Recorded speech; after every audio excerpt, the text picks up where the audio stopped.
Okay, I can confirm you are live on YouTube. Thank you, Lauren. Can I welcome you all to today's meeting of the Kings Lynn and West Norfolk Area Museums Committee. Before we start the meeting today, I'd like to invite you to hold a minute's silence. We've agreed to do this at all of our council meetings this week to commemorate the life and public service of Sir David Emmis MP. Lauren, could you start the 1 minute silence, please?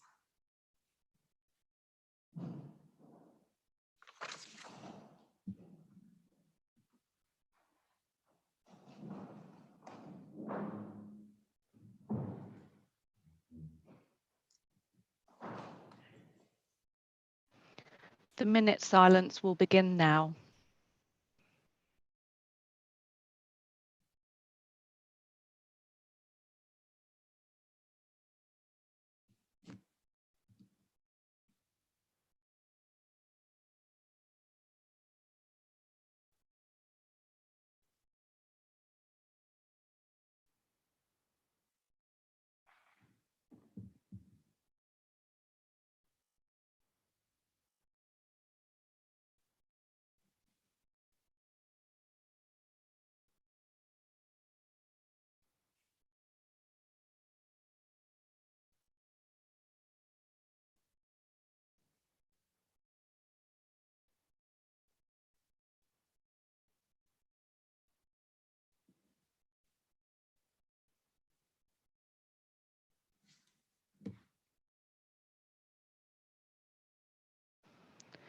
You've come to the end of the minute's silence. Thank you.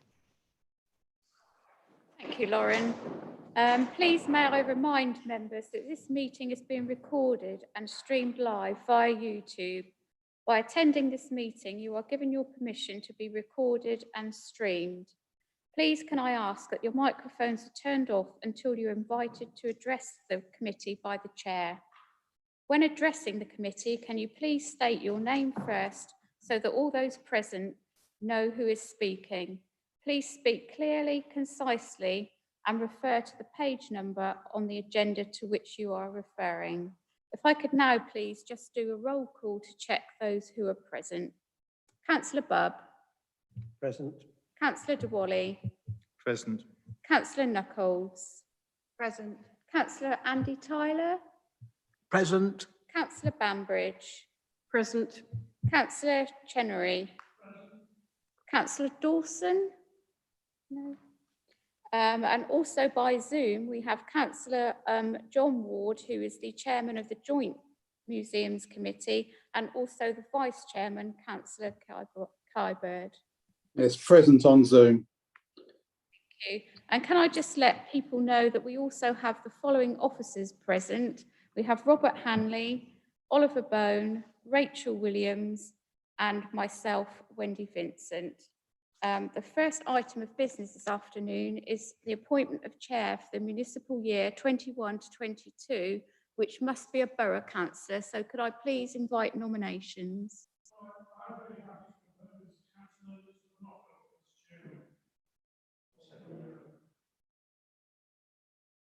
Thank you. Are there any other nominations, please? No? Councillor Knuckles, you're now chair, and would you like to take the meeting over, please?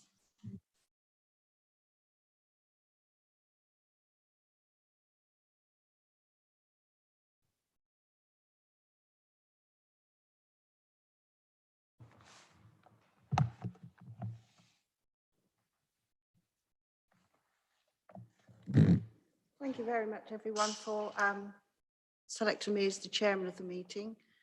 These, the minutes of these meetings I then present to the joint museums at County Hall.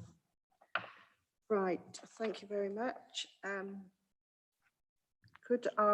would first of all like to welcome everybody and welcome County Councillor Ward for attending. Thank you very much.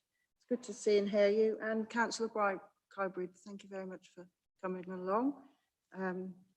It's good, always good to see you and have your support for the Lynn Museum. So the next item on the agenda is to appoint the Vice Chairman for the municipal year 2021 to 2022, and this has to be a County Council. I would like to nominate Councillor Chenery as he's a county councillor, and he has attended joint museums committees before. Do I have a seconder? Yes, Councillor Budd, thank you. Everybody agree? Thank you very much. Thank you, Michael. And of course, County Councillor Chenery is also the chairman of the Norfolk Records meeting as well, which normally meets on the same day as the joint museums. Right, so apologies for absence. I have apologies from County Councillor Nick Daubney. Do we have any others? I do, Chair. I have them from Borough Councillor Alexandra Kemp, also from Philip Eek, Senior Tourism Officer, from Susan Thompson of the Friends, and also Lindsay Bavin from Truesyard Museum. Thank you. Thank you. Okay, so the minutes of our last meeting on page 6 to 8, which was held quite a while ago, 21st of September. Those who were in attendance, are they a correct record? Yes, thank you very much. And I can't see any matters arising on those minutes, etc. a while ago. Go on to the next item, agenda. Okay, so thank you. It's a lot easier, thank you. So our next item on the agenda is the report from Assistant Head of Museums, which is on page 9. I just want to check that you have all got the agenda on your iPads. Okay, thank you. So first of all, I'd like to, let me just get it here, say it's been a very difficult time for us all, whether we're borough councillors, shops, museums, everyone. It's been a really difficult time, and I know the museum staff have worked extremely well during that particular time during the pandemic, whether it's putting on stories for bedtimes, it's digital work, lots of digital information on there. That's, and of course, we've opened for a small amount of time, then we had to close again, so that, which meant the staff have been very, very flexible in the opening and closure, and still representing us with reports to county, to myself, which I've passed on to you. And of course, all the cleaning regimes and accepting visitors online and all that type of thing is so different to what has ever happened before. So I just wanted to thank you very much indeed for the flexibility and the hard working of your team. It hasn't been easy, I know. So, so if we go then on to the report, which starts at number 2, exhibitions and events at Lynn Muse. Are you taking us through that all? Oh, it's Robin. Thanks, Chairman. I will just start the report, which just a reminder that this report covers the period from January to September. There was a report circulated electronically in January when the scheduled Area Museum Committee meeting was cancelled because of COVID restrictions, but there was a full report circulated to members of the committee at that time covering the period from September of 2020 up until January of 2021. So this report in front of you picks up the history of museum activity really from January of this year. And as the chairman mentions in section 1, it's been a challenging period for Norfolk Museum Service, as with everybody, in terms of having to manage our response to the pandemic. And what I have provided in the report for members' information is a brief summary of the challenging history of opening and closing sites, in some cases on 3 different occasions, as we have responded to the different phases of the pandemic. Happily, of course, from the 17th of May of this year, legal restrictions on museums remaining closed were lifted, and since that time we've been able to reopen all of the museum service sites across the county. But in section 1.2, for your information, is the history of openings and closures across the service. And as the chairman mentioned, real credit to the staff teams who've worked very hard and have been incredibly flexible, working to prepare the sites for opening where that was possible. And Lynn Museum was one of the earliest sites that we were able to reopen to the public. But also, as the chairman mentioned, the huge creativity of staff in terms of learning new skills and creating new digital content to enable us to engage with our existing audiences, but also to develop some new audiences as well.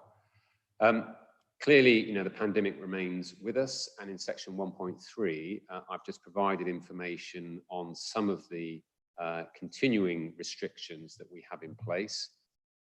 Certainly, a visit to one of our museums at the moment is not what it would have been before the pandemic. So we still have all of the COVID infrastructure in place in terms of things like hand sanitizers and other sort of cleaning regimes. A lot of the legal restrictions, as members will be aware, have been lifted now, and we are sort of recommending that visitors wear face coverings. And also recommending that they do maintain respectful distances. Test and trace, the venue check-in system that we were legally required to have in place for much of the pandemic, that is also now voluntary. We retain our recommendation that visitors pre-book where possible, although of course we are welcoming walk-in visits as well. And overall site capacity does remain a little limited. During the height of the COVID restrictions, we were operating at something like 30% capacity to enable us to accommodate 2 meter social distancing. We have been able to sort of reduce those requirements, but we're still not operating at 100%. And we are still encouraging visitors to pre-book where possible to help our staff manage their visit in an efficient way.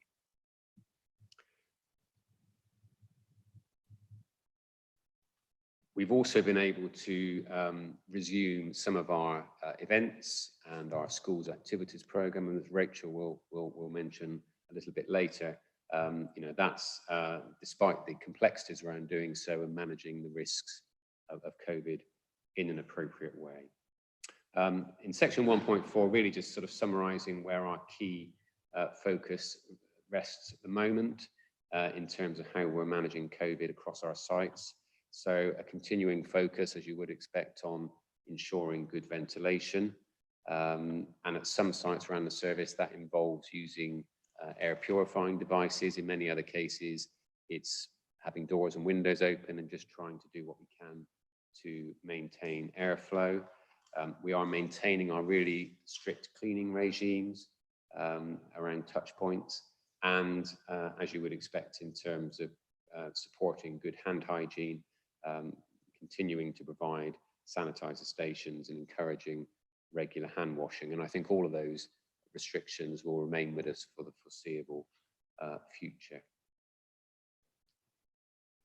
As members will be aware, and in common with colleagues working across the public sector in section 1.5, just a reminder that Norfolk Museum Service staff have also supported other parts of the County Council's operation during the pandemic, and that's included staff supporting food distribution, calls to vulnerable people, and also supporting colleagues in training standards and the NHS. So as you would expect, staff proving very willing and flexible in terms of supporting wider COVID response. And Oliver in the report in a little while will talk about some of the digital activity that's taken place. And of course, that's been a really strong part of our response to COVID, enabling visitors to engage with us in a range of different ways. So from this first section, really just, as I say, an update on where we are with COVID, a reminder that it remains with us, and we are continuing to do what we can to mitigate the risks, both for our visitors and, of course, our staff as well. And we are expecting a lot of those COVID restrictions to remain with us, certainly over the winter. Chairman, I don't know if there are any questions on the sort of COVID part of the report specifically. Any questions from anyone about restrictions or? Yes, Councillor Bubb.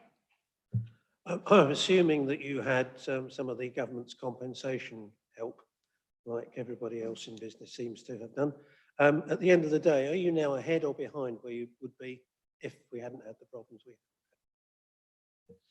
Well, financially, we're behind, as perhaps comes as no surprise, as a service reliant heavily on income generation through admissions, through retail, through catering, through venue hire, and every museum plays its part in that.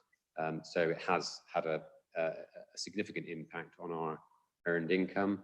That said, as you say, we have been able to take advantage of government funding where that was available, including funding such as the income compensation scheme, which helps offset the impact of lost income by local authorities. And we've taken advantage of any opportunities that have been there in terms of funding to offset what has been a significant impact on the service. We've obviously worked closely with colleagues within the County Council in terms of profiling our income pressures, and that enabled those pressures to be managed within departmental budgets last financial year. So again, staff did a lot of hard work, earning income where we could, but also doing a lot of work to ensure that there were no surprises in terms of our final position at the end of the financial year. Okay. Councillor Tyler. Thank you, Chair. Yes, it's been a difficult, as Councillor Andy Tyler, sorry, from North Lynn. It's been a difficult time for you all, and you've all had to put in place, as you've described, all sorts of new systems and so on and so forth. But up to now, have the staff and everybody and management come through, by and large, fit and well? Or has there been, have you had either health or mental health problems generally, or are you pleased to report that everybody, by and large, within the operation has been fit and well, or is now fit and well? Thank you, Councillor Tyler. A very good question, and I think I can provide the committee with reassurance that the staff teams have emerged from the pandemic in a good state. I wouldn't want to underplay, though, the impact on mental health of some individuals across not only Norfolk Museum Service, but I'm sure that's shared within the wider workforce.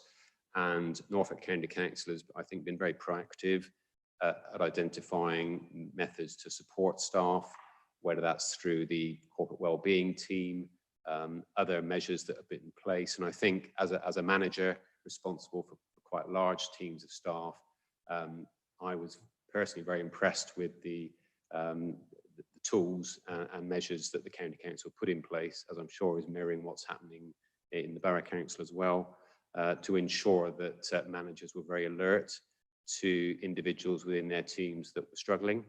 And that could be for a whole raft of reasons. It could be to do with COVID itself in terms of illness. It could be to do with other illnesses. It could be to do with family pressures, parents of young children having to manage remote working whilst managing homeschooling. So all of those factors were very much sort of on the radar, I think, of managers, and a range of tools were given to managers to enable them to respond in a sensitive way and in a flexible way. And I think that's been appreciated by staff on the whole. And what it has meant is that the vast majority of staff, I think, have been able to continue to work effectively, albeit in a very different way, having to learn in many cases new skills, whether it's around remote working through Microsoft Teams or creating digital content for sharing with schools or young people.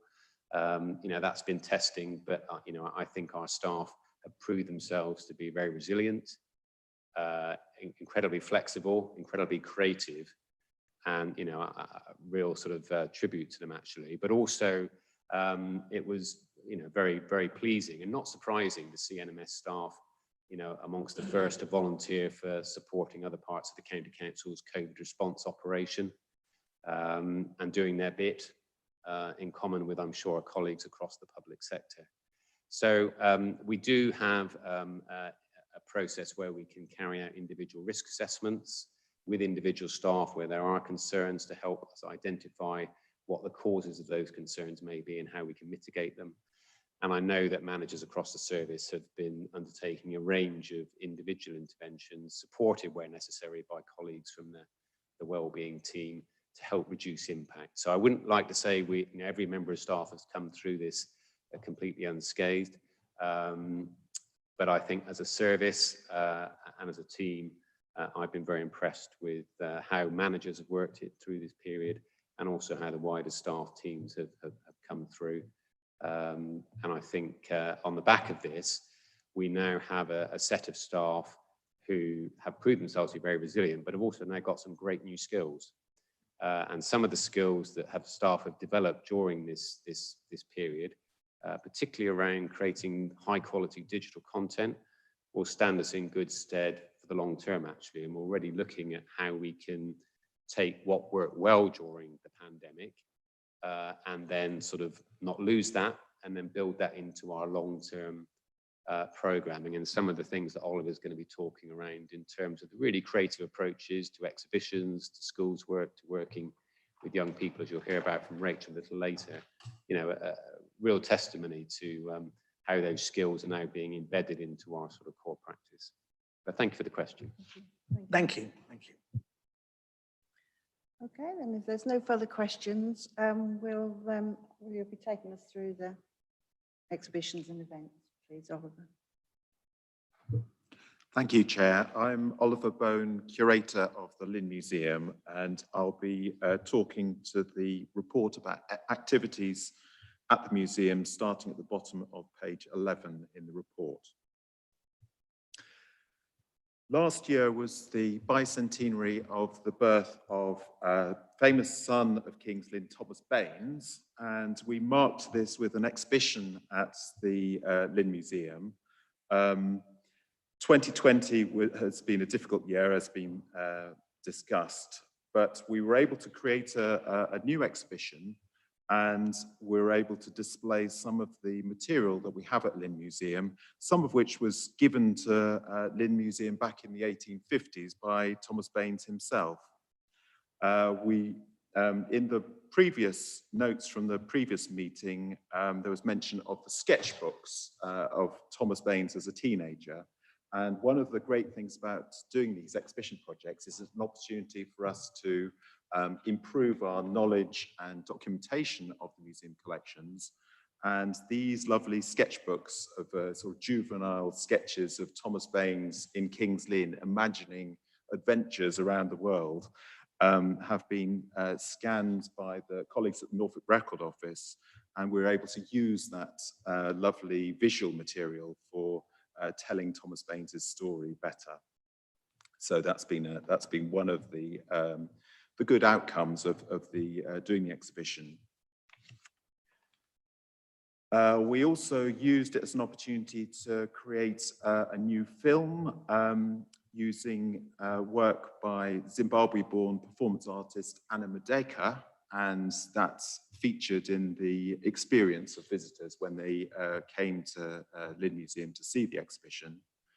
And we were also able to extend the exhibition because with the chopping and changing in the museum's admission over 2020, we felt it was right to give it an extra 3 months. And so that ended a couple of weeks ago.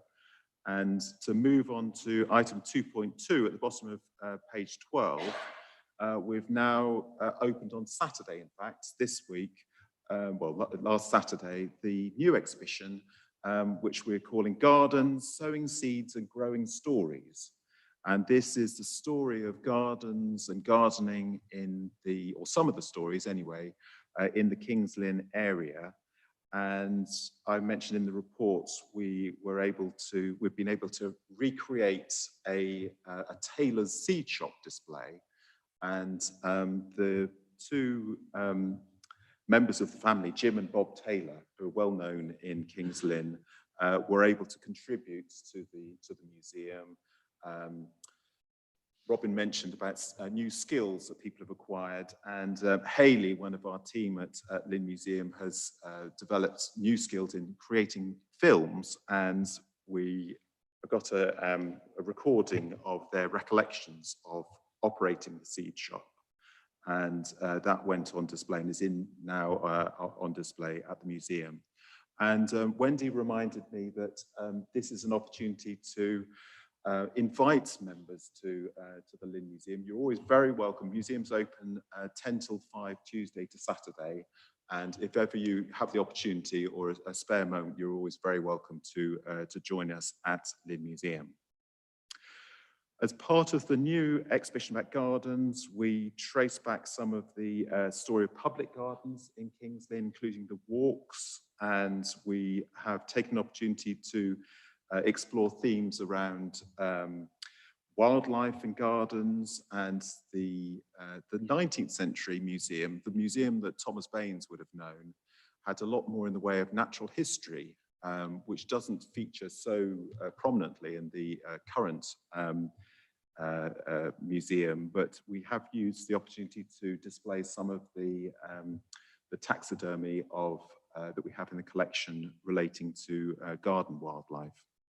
So we have a hedgehog, there's a crow, other birds also on display. And we know from our previous exhibition, the Animal ABC one that we did some years ago, that people love to see a bit of wildlife up close. That's one of the things with taxidermy, is that you're able to get right up close. Another new exhibit that we've put on display is, it's a lovely thing. It's a trowel that is made from a bit of the bomb that fell on Kings Lynn at the Eagle Hotel in the Second World War. So this is someone has then created this non-warlike artifact out of a piece of the bomb. So that's again is another item that we've got on display.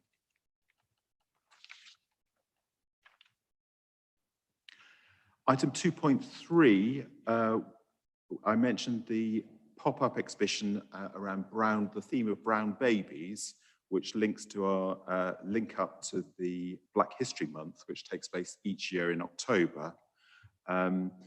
We took the opportunity to display this at the Lynn Museum, and that was up for a couple of weeks, and then it's been replaced by a new exhibition on the Black lecturers that came to Norfolk and gave public lectures in various places, including Kings Lynn, and the walks, mentioned the walks.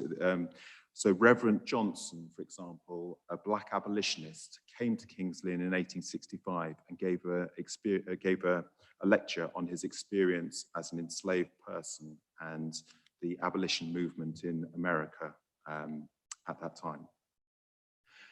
Item 2.4, during the closure periods of last year, we've taken the opportunity to enhance the permanent museum displays at Lynn Museum, and we've created a new panel featuring the illustration that's in the report by Philip Chapman to update the Seahenge displays to include what is a remarkable discovery and the only known example from British prehistory of two monuments that are known through the dendrochronology of the timber to have been constructed at exactly the same time, the same year, in fact. So it's thought, the sort of current interpretation of these two monuments is that what's known as Seahenge, with the upturned oak tree, could have been somewhere for the excarnation, the exposure of the body of a deceased important person. And Holm 2 could have been the burial place of those remains back in the early Bronze Age. On top of page 14, a couple of other reference to a couple of other enhancements to the displays. We have a lovely long case clock, which is now on display in the museum. It did feature in the former Townhouse Museum, and has an interesting local story around the maker, Lawrence Bahar. And we also have taken the opportunity, which we should do every so often, of changing the costume displays in the museum so that they are kept in good order and don't fade, which is the risk of keeping them on display for too long. Item 2.5, mention has been made of digital delivery, and one of the opportunities we have at Lynn Museum and several other museums in the Norfolk Museum Service is to provide an online exhibition. And the illustration at the bottom of page 14 shows several of the online exhibitions that we offer visitors. And one of the things you can do is work out how many people around the world look at these things. They're like a slideshow with extra information. And it's very gratifying to know that Lynn Museum is reaching other parts of the world through this way. 2.6, Heritage Open Day. It was great. It's mentioned that we were able to reopen in May this year. And in September, we were able to join in with our annual Heritage Open Day in King's Lynn. And it was great to see the museum busy again on that day, which I think was a success in the town. Item 2.7, I mentioned Hanley, who did the film of the Taylor brothers that we have on display in the Gardens exhibition. And the photograph in item 2.7 is Hanley. She has a chat, she's able to create new films, and this is one where she shows you how to create a replica Roman costume, and that's well worth looking up if you get a chance. Item 2.8, I mentioned Heritage Open Day. Also in the summer, we were able to do a on-site family event with David Waterhouse, one of our colleagues from Norfolk Museum Service, who is the Natural Sciences Curator. And David is shown in the photograph with a dinosaur claw, I think it is. And he's knowledgeable about dinosaurs. He did a talk for us at the museum on how to dig up a Tyrannosaurus Rex, which he did as a young man recently out of university. Okay, thank you. Before we go on to the next section, I'll just check there's no questions or comments. Councillor Banbury. Thank you, Chairman. I just wondered, are the online exhibitions, are they available for schools?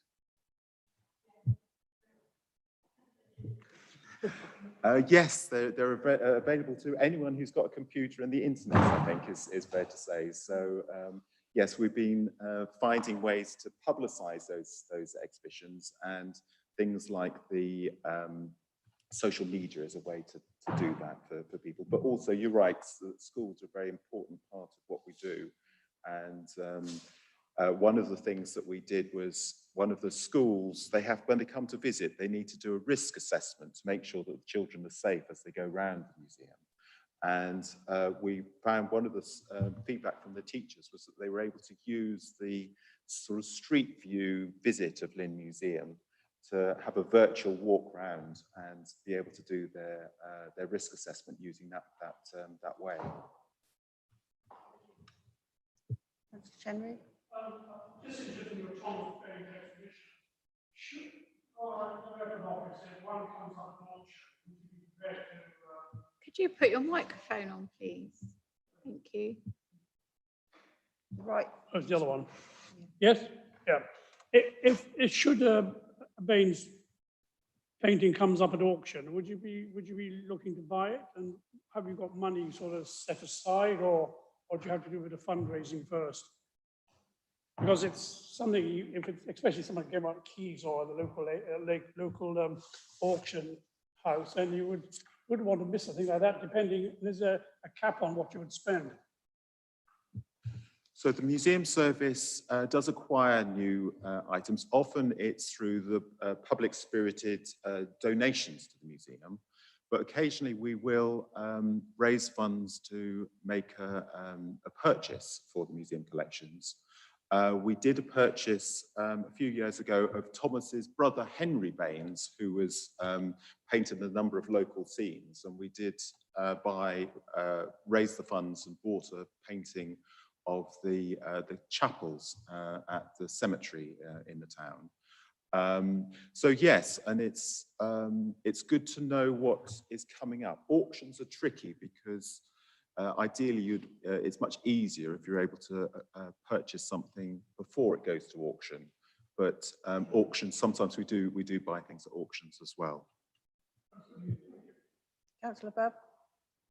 Thank you. Did I hear a rumour that someone like the British Museum wanted to borrow Seahenge?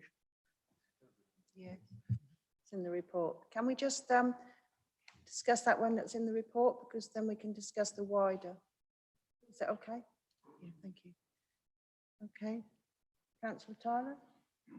Yeah, just being Councillor Tyler, Andy Tyler, yes, being a Shakespearean fan, could I ask you just to give a very brief description of how the Sherlock Holmes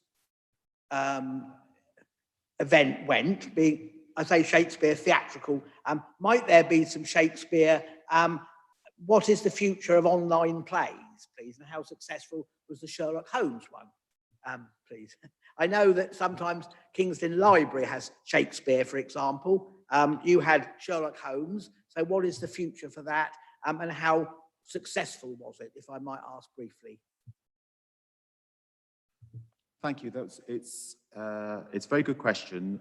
It was successful. It's something my colleague Melissa Hawker, who has been excellent in developing new content for online delivery, and this was one of the opportunities that she grasped with both hands to do an online play.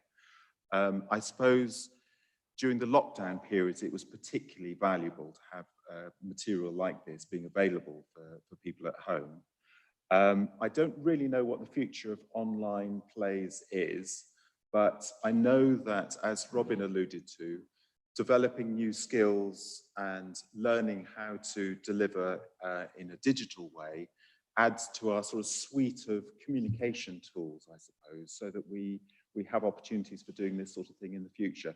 Online talks is something that we've had a lot of success with, and it reaches not just the local audiences, but people much further afield as well.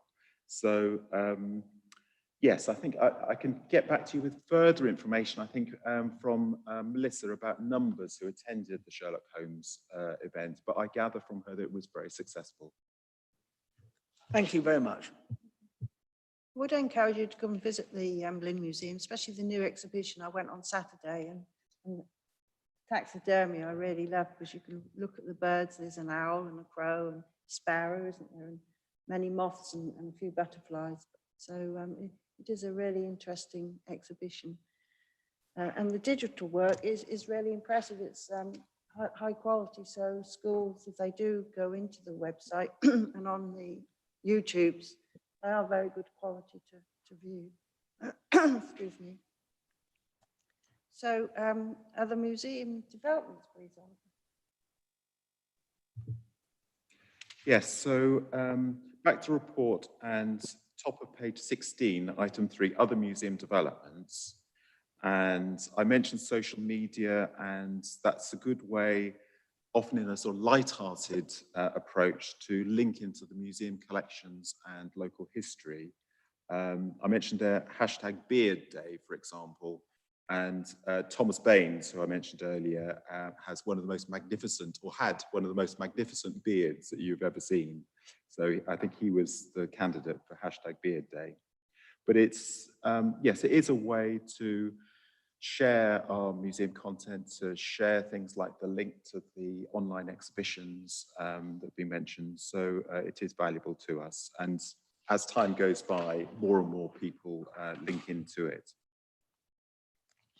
On-site volunteering, it currently paused, as we sort of are still a little restricted because of the pandemic and the knock-on effects of it.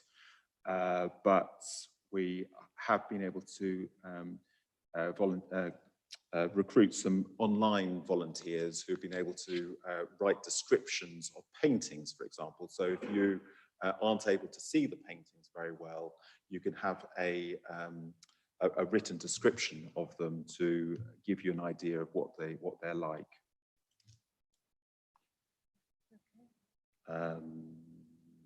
Yes, so I mentioned the work with Kick the Dust, but I think Rachel is probably best to talk to that. But I can go on to talk about the Iron Age coins. We can go on the page, Iron Age coins, and then we'll also discuss the loans as well at the same time, please. Yep.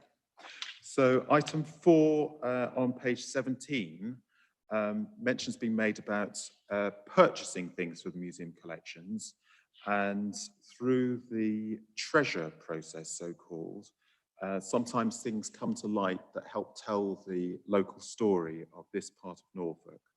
And one such was the opportunity to acquire just under 100 Iron Age coins from a site in northwest Norfolk. And these were, it's a wonderful variety of coins. We worked with Adrian Marsden, a colleague numismatist with the museum service, and Adrian was able to help us write the applications for gaining grant aid for acquiring these coins. And he was saying that sometimes you get a group of coins that are almost all the same, and marvelous though they might be, a hoard such as this actually tells you a lot more about the way in which these coins have been used in the past. And this group, in the description here, it mentions that they don't all come from what's known as the Iceni coin producing area, but there are also coins from other parts of this country. And so we purchased these coins, and we're hoping to display them in a forthcoming exhibition in the museum around hoards and hoarding, this activity that people did in the past of gathering together metal objects and burying them in the ground. And the Snettisham talks that we were able to display some of them at the Lynn Museum a few years ago are an example of amazing hoards burials in our part of the world. Item 5, we've been approached by the British Museum for assisting them with their new exhibition about prehistoric Britain and prehistoric Europe. And it's going to be around the world of Stonehenge, I think is the title.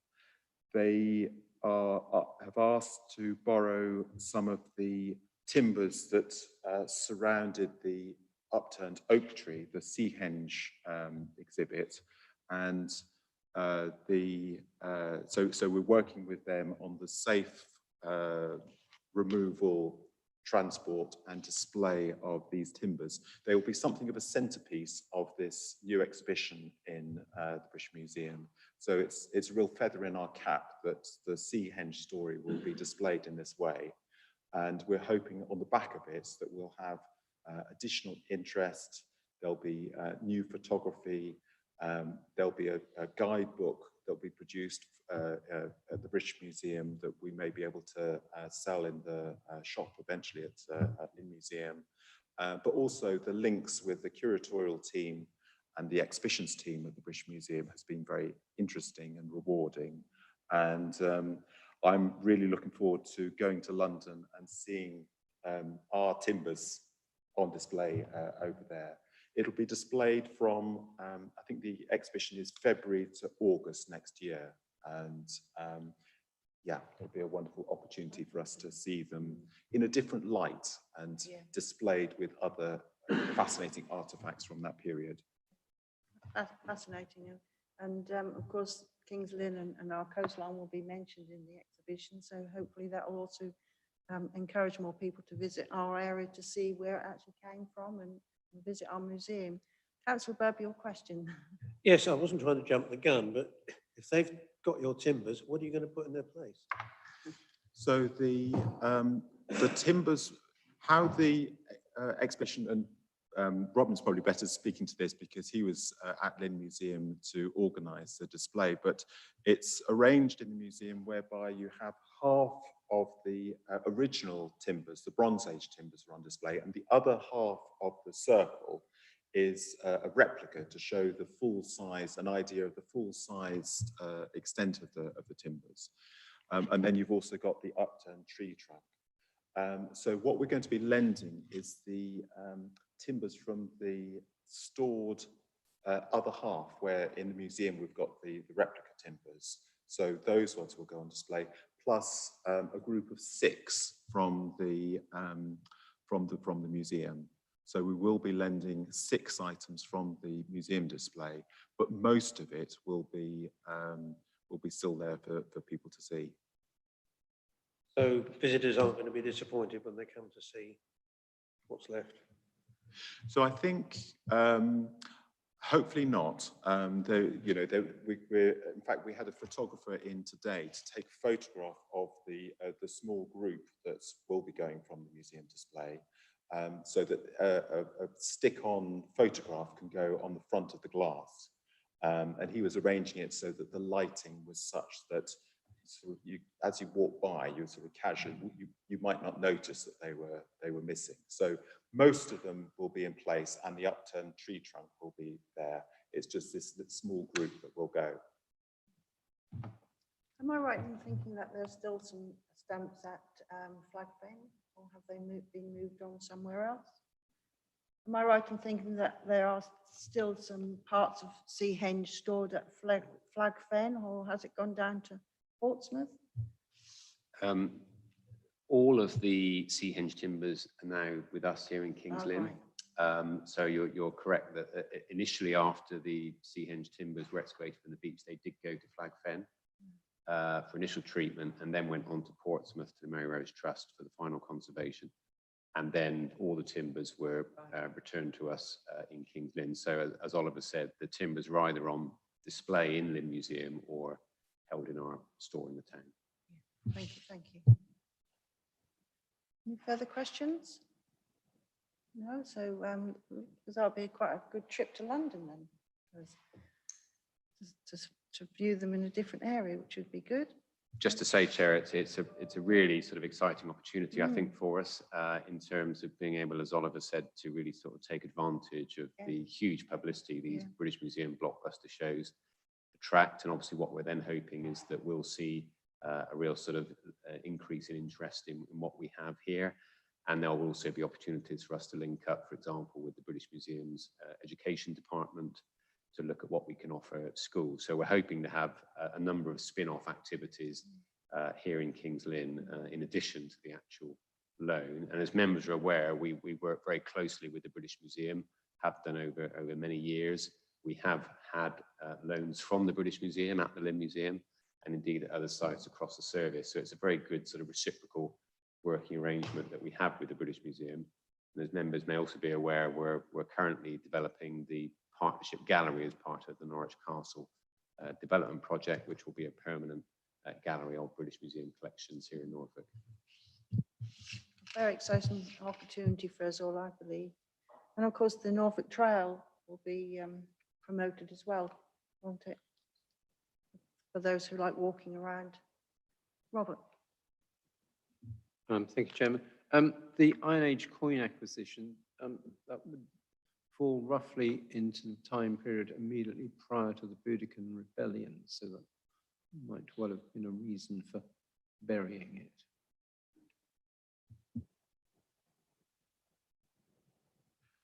Yes, there are various different reasons for burying hoards of precious metal and coins such as this, and sort of different interpretations. So burying them for safety's sake is one good reason. There are other sort of, these days, an interpretation around burial in terms of some sort of offering to the gods is another type of interpretation. Further questions? Okay, so we then go on to the Friends. As you know, the chairman of the Friends has offered her apologies today. but they really do give good support to Lynn Museum. And as Oliver said, they have assisted with paying towards exhibitions and purchasing objects for the Lynn Museums, which is really good. Did you want to add anything else? Because you've mentioned the clock, haven't you? Do you want to mention anything else? Yes, it's always good these occasions to be able to thank the friends of the museum, and they have provided valuable support since 1957 was when the Friends of Kings Lynn Museums was set up. And yes, the clock is a lovely new exhibit in the museum, and also the sketchbooks that I mentioned, that Thomas Bain's sketchbooks were, the digitization work was paid for by the Friends of the Museum. They support lectures, don't they, regularly? In normal times, we've had about 4 lectures during the year for audiences to come and listen to different partners and different speakers, which has been really good. So I'd like to thank the Friends, and if any of you know of any more people in Kings Lynn and West Norfolk who'd like to join the Friends, there's tremendous opportunity for them to get involved at the Lynn Museum. Partnerships? Thank you, Chair. I can Sorry. pick this item up. It's Robin Hanley from Norfolk Museum Service. Section 7 covers our partnership arrangements, particularly the partnerships we have in place with the Borough Council of Kings Lynn and West Norfolk, principally through our service level agreements. And as members are aware, this includes the sort of delivery of core museum services through the Lynn Museum, but also support for collections management here at Kings Lynn Town Hall. And our assistant curator, Dana Wilbright, works very closely with colleagues here in the Town Hall on a whole raft of collections management issues, including the cleaning of the chandeliers in this room, which is a complex operation, to put it mildly. I also wanted to, under section 7.4, hand over to Rachel Williams, who is the Stories of Lynn Learning Engagement Officer. And just a reminder that the Stories of Lynn Learning Engagement Post is currently being joint funded by the Borough Council and Norfolk Museum Service through the heritage funded Kick the Dust Youth Engagement Programme. And Rachel was going to provide members with a brief update of her activities. Rachel. Thank you, Rachel. Would you like to give us your update, please? I just would like to say it is a really good partnership with the County Council and the Norfolk Museum Service. I know I've said this quite often, but I really believe and I know that both parties, Borough Council and the Norfolk Museum Service, work extremely well together, and they take care of and give us advice on our art, as Robin said, our chandeliers, and the storage of certain items in Kings Lynn, as well as managing our Lynn Museum. So I would like to say thank you on behalf of the Borough Council, because it's an excellent partnership. And also Rachel also works very well with us, with our young people and all sorts of other events in Kings Lynn and West Norfolk. So thank you, Rachel. And if you'd like to give us your report on Kick the Dust, please. Thank you. I'm Rachel Williams. I'm the Learning and Engagement Officer here at Stories of Lynn, and also a project worker for Kick the Dust. Just to bring you up to speed with the schools work that we've been doing, we've progressed from in lockdown doing, as the others have said, online Zoom taught sessions with quiz a character webinars, lessons where we've zoomed in and given input into the schools, some based in schools, some still at home, so we're zooming into all of them. As we progress through to September 2020, much more blended offer where we're able to do face-to-face with our safe systems of work in place. I also offered a number of walks for classes around the town, because being out in the fresh air was a really good way of bringing them their attention to the history of our area. We worked with Churchill Park Academy for 5 weeks on Thursdays, doing outreach work with 9 students, and that was really rewarding work involving the mayor in that. And we've also done a heritage education network meeting for teachers. We did that online last year, where we showed them a film about the scroll that was created by Nicola Marrow Woods, funded by Historic England. There was a play written by Time Will Tell Theatre Company, and then that was recorded because the film was just shown before we went into another lockdown, so they recorded the film. So that was available to schools to use. We've since done another Heritage Education Network meeting, which is number 6, so that's happened this academic year. And we showed them another film that's been written and performed and recorded by Time Will Tell again, about Pablo Fanchi, who was the Black Victorian circus proprietor who brought a circus here to King's Lynn. And so that was used for a face-to-face Heritage Education Network meeting where we were based at St George's Guildhall. We did workshops there and then continued on to do a walking tour of the town to show them key areas that the teachers could link to their history curriculum, and ended up at Lynn Museum where they have a copy of the poster that advertised Pablo Fanchi's circus coming to Lynn, which was great excitement to actually see that, the real document. So teachers really appreciate those Heritage Education Network meetings. We work closely with Kate Argyle from Historic England, who usually provides a bank of resources that teachers can take away. So those have been really, really good. Schools recently have suddenly come on board. Now they're back to school and they're basically operating as much as they can normally. Our safe systems of work are in place, but we understand, as has happened this week, a school may have to cancel because the school's unable to come because of COVID. This time the teachers tested positive, so it's suspended, but we've already rebooked the date for November so they can still fulfill that visit. So we've had 60 children so far to Stories of Lynn. We've got another about 480 waiting to come before Christmas. A lot of those sessions are taught jointly with Lynn Museum. We offer 2 museums for the price of 1. Sounds better than the bog off deal, doesn't it, that we get, the buy one get one free. So 2 museums for the same price as 1. They will spend a morning with me and the afternoon with Lynn Museum, or we do half switching halfway through the day, and we can have 60 children at each museum, so that enables us to accommodate 2 parallel classes from a school. Very much so we're responding to the requests from the schools, because many academies are approaching the curriculum how they would like to, which is great. We listen to what it is they need and then offer them a programme that is tailored to what they would like. Sometimes we're building off the resources that we created digitally, where we can send them something as a preview, or we're now following up with Zoom meetings to the classes if there's any follow-up questions. And that blended learning has been a real benefit to all of us, I think. We were again working with Churchill Park Special School. We were going, my colleague Rachel Duffield and I are going to do outreach work linked to mosaics and ceramics, but unfortunately that had to then go online and then eventually be suspended completely because we were working with groups that had been not staying within bubbles, but that's now they've had to just go back because of infection rates going up.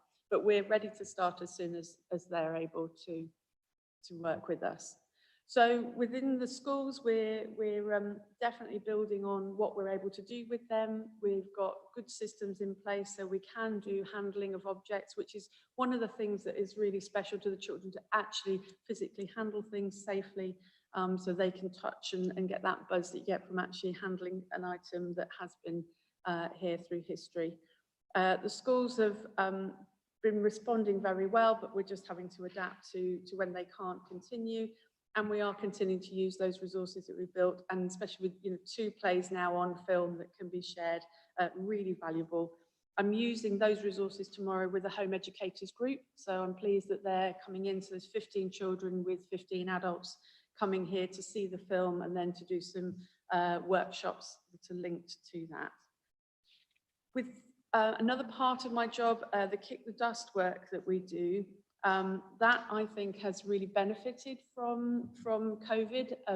As we reviewed last year, we realised that actually it forced us into new ways of thinking, because these young people were still out there needing something to help them progress with their studies and with their careers. So we moved online with work experience, and we're now running cohort 13. So those have been running for nearly a year now. You will have seen evidence of the project-based work, that the benches that were out around Kings Lynn and 2 in Hunstanton, 1 in Downham, those benches, it was suggested that it would help to encourage people into the town as we were moving out of lockdown. And the work experience group in the second part of their programme were enabled to decide where the benches went, to create the leaflet that would explain to the public where the benches were to be located and found, and also to provide additional material on the website so that others could learn more about the history of the area and why we chose where to put them. So in terms of, you asked Councillor Bubb whether we were behind or ahead. In some ways, I feel that we moved forward because we're now able to deal with work experience groups of 6 at one time, where I might have had the same 2 hours spent with one person at a time if that worked in our timetabling. The online work experience has now moved to face-to-face, or if necessary blended, so some could join us and Zoom in if they can't come. The programme started online, and it's 6 weeks where for 1.5 hours when we're online, it's now 2 hours if we're face-to-face, of them meeting each week for meeting a colleague who is has relevant experience that they can talk to the young people about related to their job. We base our programme on the fact that we understand not everybody will want to come into the culture and heritage sector.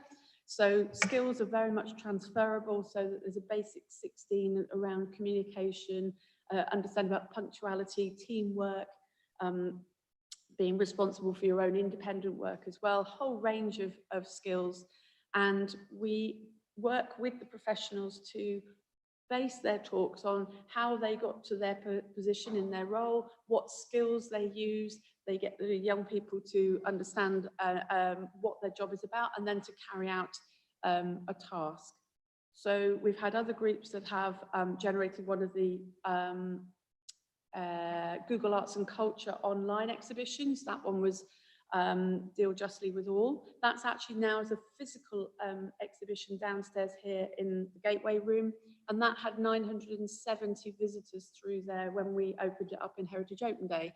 So we feel very pleased to realise the reach that we're getting. And the Google Arts and Culture exhibitions, as Oliver said, do reach globally. So that's very exciting for us. We were part of the Kings Lynn Festival because another element of my job is to try and do community work as much as I can. So the 2 of the cohorts of work experience were invited to view the content of the Kings Lynn Festival exhibitions ahead of the exhibition, and then create their own response in whatever form they wanted. And then we curated that in the Shakespeare Barn at the festival. And again, we had around 700 visitors to that, which is a really lovely way of promoting the work that young people can do. And that we found very, very valuable. The Norfolk Radio was really Radio Norfolk was really interested in that, and we also included the YMCA, who we co-work with for Kick the Dust. They came to do their own response to the festival collection and exhibition, and they did a graffiti-based workshop to give them an opportunity to respond how they would like to. And those 2 cohorts met with the mayor and had a certificate celebration before they had the open event down at the Shakespeare Barn. So all in all, those young people had a really valuable experience. They learned a lot from our professionals who I think are enjoying working with the young people, but then they also took it into understanding the value of working alongside the councillors and the press. We're running Creative Careers webinars. That happened when we were still doing online and reached a number of young people in that way, many particularly with additional needs, because we could adapt our programme to accommodate that. The College of West Anglia and I have a very strong relationship, and the latest 2 cohorts that I'm running, one on a Tuesday morning, we're making a film that has been commissioned by the Heritage Action Zone to find out the history of Chapel Street car park, to see what was there. And we've been working with Lindsay Bavin at True's Yard to find out the history. We've worked with Freddie Main from the workshop in Lynn that's linked to the garage, so that we can learn about his filmmaking skills and dramatic skills. We've met Kathy Hipperson, who's a freelancer, to talk about her filmmaking experiences. And we're also going to meet Hayley, who's from Lynn Museum, about her filmmaking experiences so that she can help them.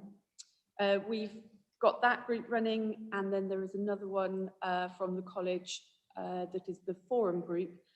We have the local cultural education partnership running in West Norfolk, which is called PEACH. That stands for Partnership of Education, Arts, Culture and Heritage. But we have no youth involvement, or very little. And so I offered to run the forum and called it the Peachy group because it's Peach Youth. And they are going to be able to join the meetings. But meanwhile, they're meeting people such as Sam Jay, who's the manager here, to understand how these buildings, Freddie's input was valuable to that as well. They're going to meet Beth Kierman from Lynn Museum, Emma Holman from King's Inn Festival, so that they understand more about how culture and heritage settings work, so that when they're asked, what would you like to put on, they have more understanding of the requirements of what they need to comply with, what costs might be involved, what health and safety requirements. Otherwise, they may go into these meetings and somebody says, what would you like to do? And they're a little lost because they don't really know what's possible. So those programs are running really well, and colleagues have been absolutely brilliant. I'm really indebted to them because originally they were a little nervous about starting with us, but now they're realizing, I think they feel valued because they have a lot of experience to impart to the young people. They're able to answer real questions from the young people and treat them with respect and respond to those questions to allay fears and to really take their learning on. So that's been really, really excellent.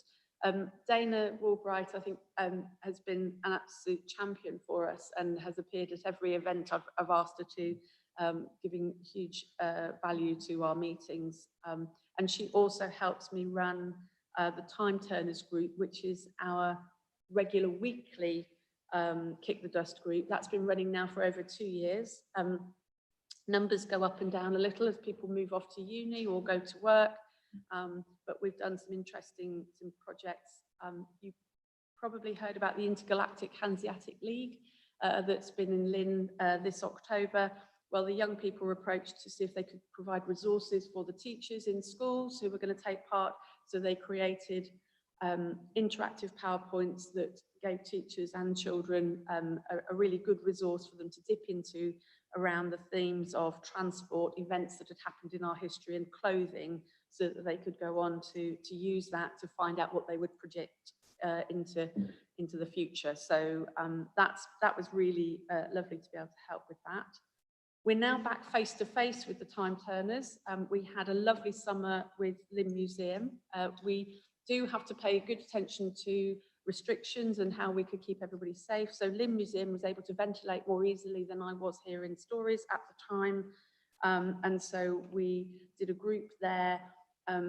We were looking at witchcraft because they were interested in the jailhouse.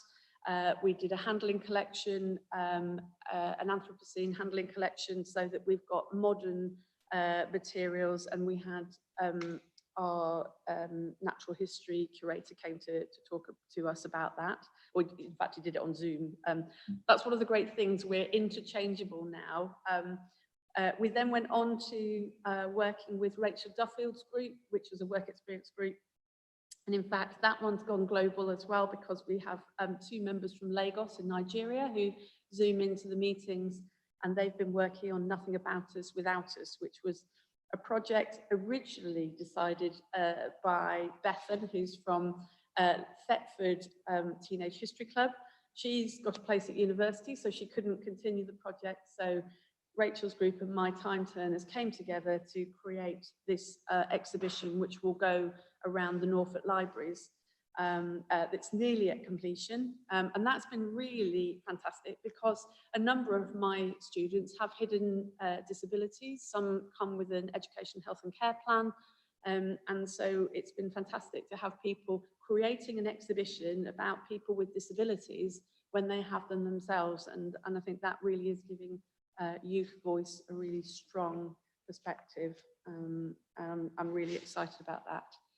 That exhibition will start in November in the Forum in Norwich and then gets around on the library vans to the different libraries and other settings. We're back now at Stories of Lynn with the time turners, and that's really good because it fits with caretaker arrangements because we have the education room, but we have staff in the Borough Council, so ours don't incur any extra costs. And Dana has been part of time turners with me now since we went online, just to give me an additional member of staff. I haven't taken breath yet. Does anybody have any questions? Sorry. No, it's excellent work, such high quality, and of course, the young people, it's really good to work with young people, isn't it? Because unless you work with them, showing them what we have here, that they really, some of them really don't have the opportunity to see it. So to actually be a member of Kick the Dust is amazing. And as you can see on the survey following, which was taken with the young people, what they're saying, they're really impressed with it, and I know it does help them and inspire them, doesn't it, and give them confidence. I've got some, we've had a number of people that have gone on to work, which is really exciting. One of them started today as the museum trainee, so he's based here at Lynn with Dana, and that's really exciting to have seen his journey through Kick the Dust work experience and into this, and still says, you know, I don't know how I would have got this opportunity without coming through this programme. And another one started in September, Sophie. We've had others that have gone on to work with as the Kickstart programme. So one's with Trues Yard, another one with Collusion. We've got others that have gone on to other work as activity coordinators in care homes. But these young people, as part of their 12-week programme, so the 6 weeks with the professionals, 6 weeks doing a project, the 13th week, we offer the opportunity for a one-to-one interview, or even two-to-one, if I can get a colleague with us. And that gives them a chance to kind of turn that experience they just had into really well-honed interview answers, because that's quite hard, I think, to feel confident about how to say, yes, I've just done this, these are the skills that it enabled me to acquire. So that's been really valuable. And then just finally, family learning has been something that I'm detailed to try and support, bringing numbers into Stories of Lynn. And as the restrictions have lifted, we've been able to run family learning bubbles. So May, June, I did link to the benches. We had low numbers then, but I think we lost out to the weather as people were getting out more. In the summer, we had 4 weeks of Dinosaur Activities where I did various things related to that to connect with the Dippy adventures, and a trail of dinosaurs around the town, just small ones. They couldn't believe how tiny they were, but haven't got much scope for huge ones. That brought in 123 visitors, and I'm pleased to say that our systems were good and we had no infections or anybody reporting back to us that, you know, there's been as a result, it's been a problem. So that's been really good. And the staff here are brilliant. They're very clear with what we need to do and work really well to accommodate any crazy plans I might have of what we need to do this time. Or dressing up plans. Yeah. Thank you. What a fantastic report. I'd just like to say that I was one of the 700 who went to the exhibition festival in the Shakespeare Barn, and I was the professionalism of the exhibits was very apparent, shall we say. So if you could pass that back. I will do. Thank you very much. Thank you.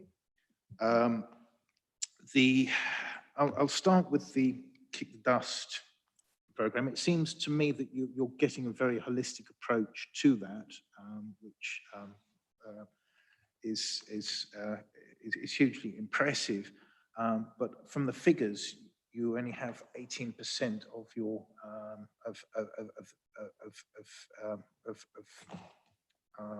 how do you put it, your participants being in the 11 to 16 age bracket. I was wondering, was there anything being done to try and improve the uptake for the younger people? I was also intrigued by the engagement, and I think you pretty much answered my questions about tying into the school's curriculum. Would I be correct in saying that the schools are increasingly focused on their curriculum? And are you finding that a constraint to provide a sort of, again, going back to my like of a more rounded offering, and how are you overcoming these challenges? Certainly from what you've been telling us and what you've been doing, you've been achieving that, but I'm not quite sure how, how that is coming about. And I guess the last question is just going back to Councillor Tyler's comments. I understand that there's quite a lot of interest locally in a gentleman called Robert Armin, going back to the Shakespeare links, who I believe was the principal comedy actor for Shakespeare's company, who came after or replaced Will Kemp. And I was just wondering if that was something you might be looking to do as a project in the coming future or near future, given that I think there are other sort of Robert Armin related events in the pipeline. Thank you. Lovely. I'll start somewhere way back. Uptake, we've tended to focus on the work experience because there was a real demand, and that is one of the issues. I can't make the young people come here. In my time turners group, we do have. I've got two 14-year-olds that have been with us since they were 12. We picked them up through giving information out at the high schools. I need to re-push that. But we've also been we've now got 2 meetings coming up to work with social workers from the local area to try and get some of the leaving care or in care children involved, because they have got some that will be of that age group as well. So although I'm thinking, yes, you're right, we must pick up those younger people, I'm also aware that I want to try and there's a distinct need for people who have got those other issues around them that we want to try and open up to them. So I do need to do it more. We've been quite busy because these 13-week programs take a chunk of time, and it's of course not just the hour and a half or 2 hours now that we deliver. We're prepping stuff before and after. We're helping to do references now, and but that's not an excuse. So yes, 11 to 16s, we do need to do more. We've just had a conversation as well with the virtual school with June. I can't remember now. That was just last week. Christine Martin and I, and Jonathan Nice, we were talking about trying to see if there's any of the catch-up money, or we could try and respond in some way to those young people who have missed out through COVID and are looking for more. And certainly there seemed to be a very strong interest from there to see if we can open up to them. So perhaps it's been a case of we've been responding to the demand from the young people. I've not turned anybody away. And now we're moving into where some of the professionals are going to channel young people towards us a bit more directly as they realise what we're doing. Of course, you know, we're now year 4 of the programme, and it's kind of gathering speed, and we've got the evidence in front of us now how we can make a difference to these young people. When you begin something, it's sometimes hard to shout very loudly about a small project with 6 people, although we've done our best to do that. And the interest with Robert Armin, I think that's a really strong case for developing that story, because we know he was a 3rd generation Lynn man, don't we? So that one we have proof. We know where his house was. We could look at what was going around his time. And I also think that, you know, people enjoy comedy. So if we can bring in that element and, you know, perhaps make use, if it's possible, with the Guildhall, where we've got a theatrical stage, Or if not, you know, we've got buildings around the town that we can make use of. That would be fantastic. And perhaps some of the older age group might be there to facilitate things for the younger age group as well. So yes, we've got another meeting coming up, Melissa Hawker and I, with Jenny Keynes, to see what can come into a plan for the future so that we can definitely move on with that. I've forgotten, is there any other, I quickly noted a few things. Anything else that I haven't addressed? Yes, thank you very much. You've answered most of my questions pretty well. It was just really overcoming the schools. It's my perception that schools are increasingly focused on the curriculum and overcoming that constraint. I think one of the things that, because we're really well established, Norfolk Museum Service has been delivering high quality learning opportunities for schools for a long time. I think that means they trust us. So they may well come with a focus of their curriculum, but they're very open to us broadening it out so that I try certainly as much as I can from here, and when we work jointly with Lynn Museum, to try and get the young people out into the area, because if they're learning about floods and flooding but never see the river, or they're thinking about the development of Lynn over time and the Hanseatic League, if they never see the buildings to see how that translated, then I think, you know, that would be, they won't get the value of the learning. So I do think the teachers trust us to develop the programme with them.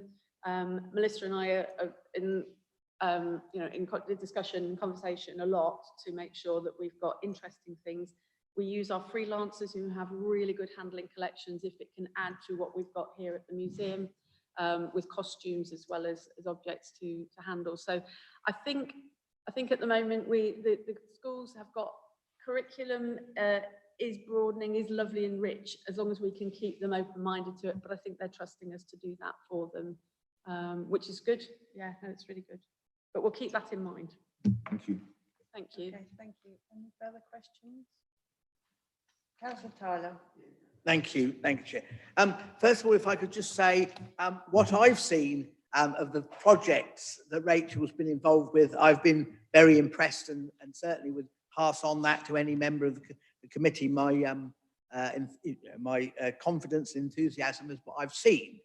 I think you've answered my question, Rachel, but I wanted just to check with you if with young people or with people with learning disabilities and so on, there are the organisations involved do have ideas for possible linked working with the museum service and stories of Lynn and so forth. Is that always something that you're open to listen to see if something can be done? I just mentioned, I won't go into any details, but I just mentioned there is one project that connected with the personal history of David Copperfield, which was shot in Lynn, and various locations were quite clearly shown in the film. And also, of course, going back and with that connection about Sherlock Holmes, of course, this very site here was filmed as part of a Sherlock Holmes episode a few years ago when Jeremy Brett was when Jeremy Brett was Sherlock Holmes, and there's a marvellous scene. I think it was the man with the twisted lip episode that featured here. So anyway, so I think you've answered it, but are you open to any ideas for projects at least to be considered? I think I'm open to anything, because when I came here, my remit was to engage with people. So from early years up to octogenarians and above, I've been open to projects, and I think my interest in educating people as richly as we can at whatever age and stage or ability kind of outweighs probably the hours I've got in the weekly timetable. But yeah, definitely, I mean, people have got ideas. I'm very, very open to them coming to talk. And if you feel there's somebody that we're overlooking, then, I have worked with the Forward Centre as well when we were doing the, as you know, the Remembrance project for World War I. We work closely with Churchill Park, bringing them in and us going out when they can't come here, and the nurseries, the schools, I think we're going to be moving into more trying to engage with the secondary schools more, because I think probably they might be getting a little bit locked into their curriculum. It's hard to bring them out because of the year group sizes. That makes it harder. Yes, definitely. If there's anybody who feels there's a group that I'm missing, or you've heard of, please send them our way, because we'd be more than happy to work with them. Thank you. Thank you very much, Rachel. And Rachel's report will be sent out to you with the minutes, up-to-date report. Okay. Do you have anything else to add to the kick the dust, Robin? Just to draw councillors' attention to section 9 of the report, which I won't sort of reference now, but it gives you the latest participation figures and also the latest evaluation data. It's a project that we do evaluate very, very closely. So we have really good quality information about measure that sort of demonstrates how impactful this project is. And just to echo Rachel's point, I think actually one of the small number of positive things to come out of COVID actually was the fact that Kick the Dust really came into its own, I think, during that period, and provided incredibly valuable support to young people, both digitally, but also physically as well, in terms of providing resources and where it was safe to do so, face-to-face activities. So I think it really sort of demonstrated its value at a time when it was really needed. Thank you. Thank you, Rachel. So do we have the attendance figures? We do. I've got this. Can I pass them around? Yes, you can do, yes. Thank you. Right, so shortly you'll be receiving the attendance figures, and as you can see, it's got all of the county's museums on the list, so you can put each museum against, and also it's got the attendance figures 2019 to 2020 to 21, and where we are now.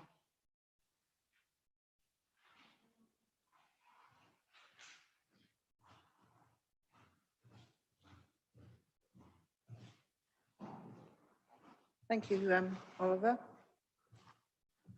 So at the moment, we've had 5,000 attendances, haven't we, at Lynn Museum? And when did we open? May, didn't we? We opened in May. So it's not a bad figure, is it? Yes, this sheet of visitor attendance at the museums around the county is something of the sort of the story of the pandemic over the last several years, isn't it? The grey lines showing the closures of the museums, and near the bottom is the Lynn Museum, and you can see some of the sort of the recovery that we've achieved this year through the figures. Yes, it's a process that we're working towards. The August figure, for example, for Lynn Museum was very good, and up slightly on the August figure from 2 years previously. Yeah, which is good news. Thank you. Any comments on the attendance figures, anyone? Just to say, Chair, these figures obviously still reflect the fact that a number of sites have more limited capacity than would be normally the case. So in many instances, we are still having to limit numbers. And as Oliver said, it's the story of the pandemic, I think, in these figures. Oh, sorry, Councillor Banbury. Can I ask if the figures, are they based on admission fees, or does Heritage Open Day figure within those figures? Sorry, too many figures. So these figures are audited for us by the statistics team at Norfolk County Council, and they include all admissions, including free admissions. So that would include Heritage Open Day. It also includes school visitors and all other free admissions. So it's the totality, if you like, of our visitors. Can I just, sorry, just to add at the bottom, Rachel was pointing out, we do need to add the latest statistics for the Norfolk exhibition programmes, including Kingston Town Hall. Yes, that's true. So that's an admission that we need to add to these figures. Thank you, yes. No, that's okay. Thank you. Okay, then, thank you very much. And just to remind you, and if you can tell friends and family, that Lynn Museum is free, free admission October to March. That's something the Borough Council pays within their service level agreement. So please remind your friends to visit, especially with the new exhibition. Okay, so we go on now to our next report from True's Yard. And as you know, Lindsay has given her apologies. But Lindsay has put there, they've actually done quite well with grant funding from different grant funders throughout the pandemic. But of course, they still have to have continuous events, fundraising events, as Lindsay's listed there, and many other events they hold during the opening hours. They changed their exhibitions to encourage more visitors. They've now got a lovely memorial garden there for people to sit quietly at a corner in the garden to reflect on certain issues. And they also have a morning for tiny tots as well. So it's a museum for all ages. Thank you. Interestingly, BBC's Bargain Hunt did a visit to True's Yard. It was quite nice. Did you see that? Yes, I did. I think it was a recent one. That was one of the Yeah. older episodes. Yes, it's good. Quite interesting. Yeah. So yes, they work very hard. It's a very small museum and many volunteers still, which is really good news. Any questions? I'll try to answer them. If not, I can pass them on to Lindsay. Okay, and as you can see, there's 2 events planned. One on the 4th of November, the Pat Midgley Memorial Lecture. Pat Midgley's the one who had the idea of the True's Yard Museum and offered great advice and support, and also income for when the museum opened. So that'll be given by Dr. Robert Anderson. And then there's the Walpole 300th anniversary dinner at the Duke's Head. It's another fundraising event for True's Yard. And as Rachel says, there's been a dinosaur trail, and so all little museums, True's Yard, Stories of Lynn Museum, all joined in with the trail.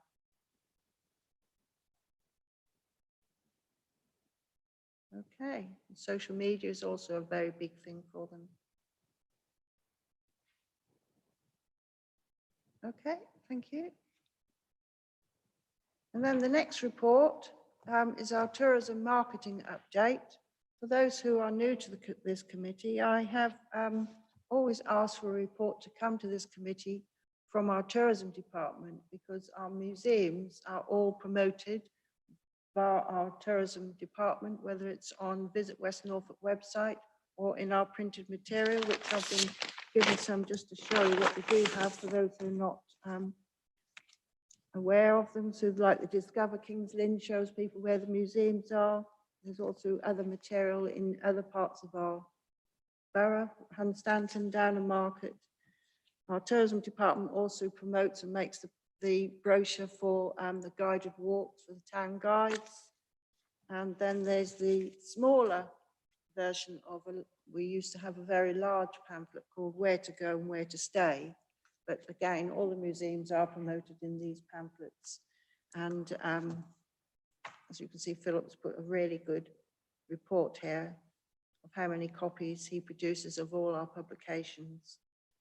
And an interesting piece of information there on the digital marketing. It's interesting how many people actually viewed the Visit West Norfolk website during the pandemic when things were closed, obviously thinking about where to go and what to do once we're allowed to go out. And it's an enormous figure there really from when it was in 2018. And regularly e-newsletters go out to businesses, and then there's e-newsletters also go out to interested parties within our tourism businesses and B&Bs, hotels, all that type of thing. Now, what is quite important, and hopefully you'll be able to attend, the West Norfolk Tourism AGM will be having a workshop on the discussion on the tourism recovery plan for 2021 to 2025. It's a 5-year action plan, and it will be informed by local, regional and national businesses discussing which they feel is very important, which we should focus on in the next 5 years in West Norfolk to encourage more people to visit, and also for places for our residents to visit and enjoy their days off. So hopefully you'll be able to attend that and work within the workshops in that evening. And there's other key actions that our tourism department are working with. So there's the development of an observatory at Hunstanton, the development of a sculpture on Bowl Quay with the Norfolk Arts Trail, again working very closely with Norfolk County Council,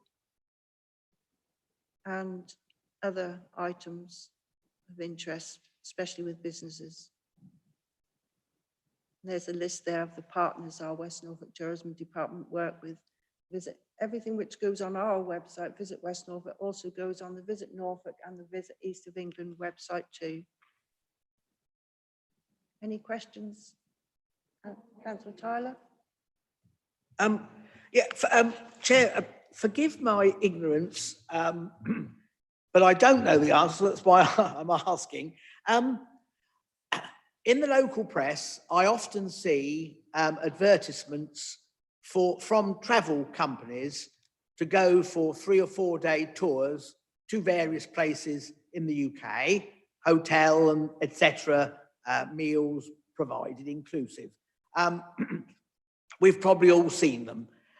Is the reverse common? So in other words, are companies elsewhere in the UK offering such packages to visit King's Lynn? Do these happen frequently? You know, people come to Lynn, stay for 4 days, say go to the Dukes or the Globe or whatever, have their meals, go to an entertainment, and then go, then come away again, go back to their towns of origin. Do you know? I am aware it does happen. Philip Eek always puts an advertisement in every year in the beginning of the year in the coaches. There's a special coach supplement where he promotes our area, and then coaches can then plan ahead and then do an itinerary around West Norfolk. But it usually includes King's Lynn, Hunstanton, and then go around the rest of the coast, stay at Cromer, and then probably Yarmouth, and then go home. So yes, it does happen. I couldn't tell you the numbers, but I can always ask Philip. But of course they wouldn't. I don't think there's a way of us knowing how many people actually do it. But if you're when you're in the town, the buses normally drop the party off at the riverside and then park the coaches at near the sorting office. So you can often see the coaches parked there. And sometimes in the morning, early morning, you see them parked in the Tuesday marketplace to collect their passengers from the Duke's Head or Wetherspoons Hotel. So yes, it does happen. And we do advertise ourselves in the coaches, supplements and that sort of thing.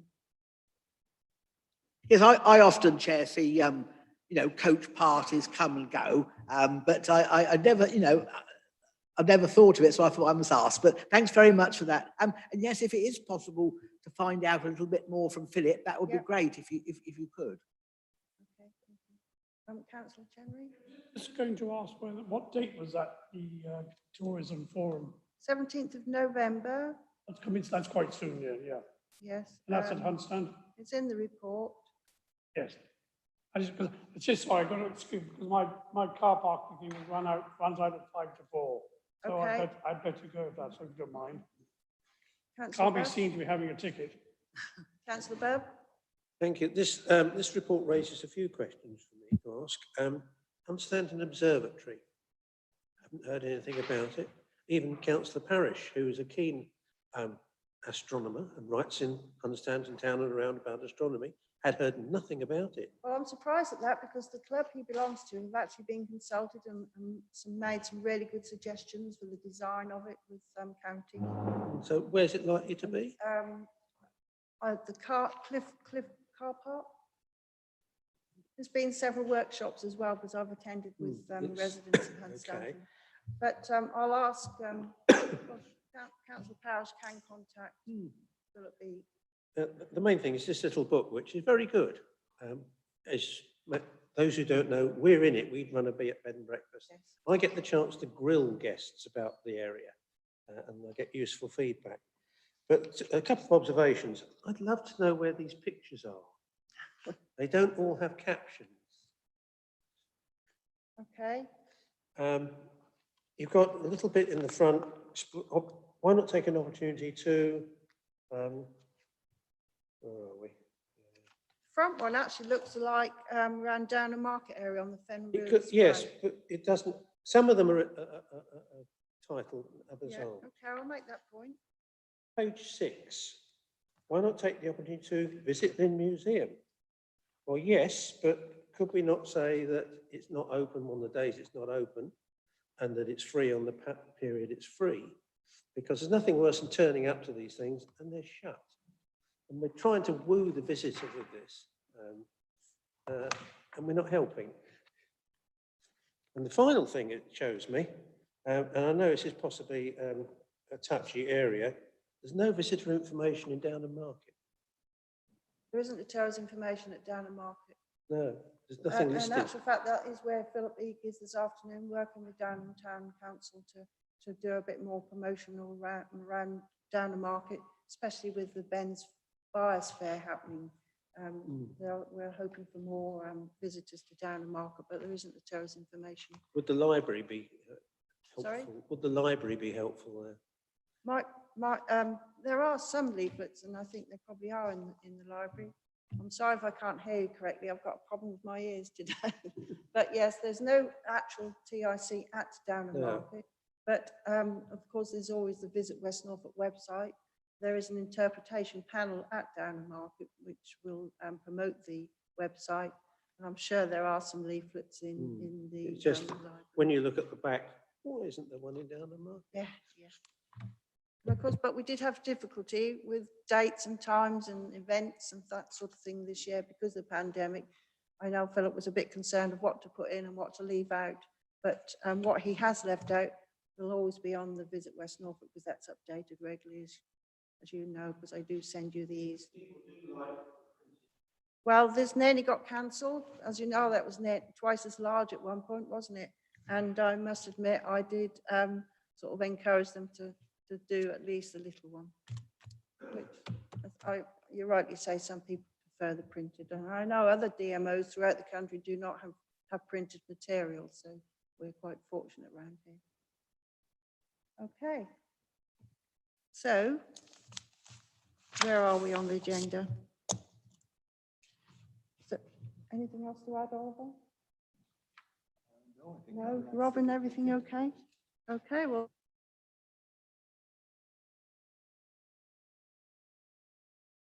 At 2:15. And as I say, do please visit the museum when you have time to view the new exhibition. And I believe our tickets will take us to other museums. Is that right in Norfolk? Being a member, we can go to other museums. Am I correct? Absolutely, Chair. So yes, members of the committee, if they show their relevant council identification card, will be able to access any Norfolk Museum service. Yeah.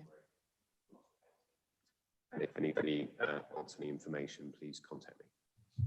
Because it is a joint museum service, so that's the reason we can visit other museums within Norfolk just to see how other museums work. Okay, thank you very much. Dave, thank you.